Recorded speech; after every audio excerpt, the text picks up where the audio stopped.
મારું નામ દીપક વિષ્ણુભાઈ ત્રિવેદી છે। આપણું શ્રી કષ્ટભંજન હનુમાનજી મંદિર મવડી પ્લોટમાં જે આવેલું છે, દર પૂનમે અહીંયા પણ નાના નાના બાળકોને જમાડવામાં આવે છે। જ્યારથી અમને ખબર પડી છે કે સરકાર દ્વારા જે જંગલેશ્વરમાં ડેમોલિશનનું કામ થયું છે, બહુ જ દુઃખદની ઘટના છે કે આટલા પરિવારો જે 1000 કે 3000 જેવું ઘર કે 1500 ઘર જેવી અમને તપાસ થઈ છે કે જે ડેમોલિશન થયા છે। ખરેખર બહુ જ દુઃખદની ઘટના છે અને આપણે સરકારને વિનંતી પણ કરીએ છીએ કે આ લોકો જે બેઘર થયા છે તેમને કંઈક આવાસ યોજના અથવા કોઈ પણ જાતની સહાયરૂપ થાય।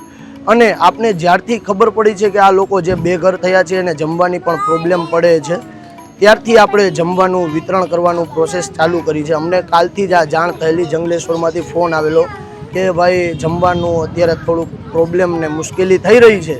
ત્યારથી આપણું સેવાકીય કાલથી બપોર પછીથી આપણે જમવાનું વિતરણ કરવાનું ચાલુ કર્યું છે। કષ્ટભંજન હનુમાનજી મંદિર અને સેવાકીય અમારા ભાવિક ભક્તો તમે જે જોઈ રહ્યા છો, બધા અમારા સાથે મળી અને અમે જમવાનું વિતરણ કરી રહ્યા છીએ, એમાં સહભાગી બધા થઈ રહ્યા છે।